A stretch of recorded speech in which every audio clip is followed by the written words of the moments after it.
هاي جايز، بتعرفوا أنا رح قلبي يصير في حفلات بس مشان أقيم الإطلالات المشاهير. عندكم اليوم سارة الورع وغيث.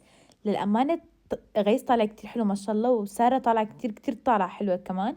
بس الفستان أحسه من ورا كتير أوفر، هيك فستان عرس أكتر، بس هو يستحق لهذا الحفل أتوقع.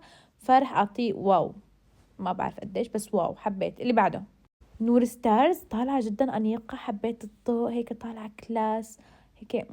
واو، عرفتوا كمان كتير حلو. اللي بعده عندكم اختها هي برنسس، هي حرفيا بنين احسها برنسس، هيك بتشبه البرنسسات. مرة حلوة على قولتكم، هواية حلوة طالعة، ما شاء الله ما شاء الله ما شاء الله، بجنن هذا اللي هون والشنطة. وانتي يعني هيك بحس ذوقها صاير كتير حلو بنين بالفساتين، بحسها زنبل على قد ما هو سمبل حلو.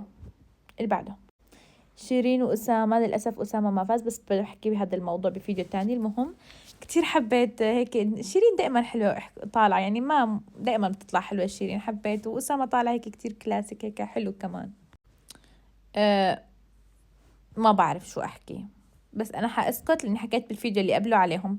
شوفوا الحب والقلب لك إن شاء الله ألف مبروك. أنا ما انبسطت بطول 3 4 5 6 7 8 ساعات وأنا عم أحضر غير لما شفتك أنتي أخدتيها. أحس أنا اللي أخدتها يا أختي، ما بعرف ليش بحبها لهالبنت، هيك مريحة.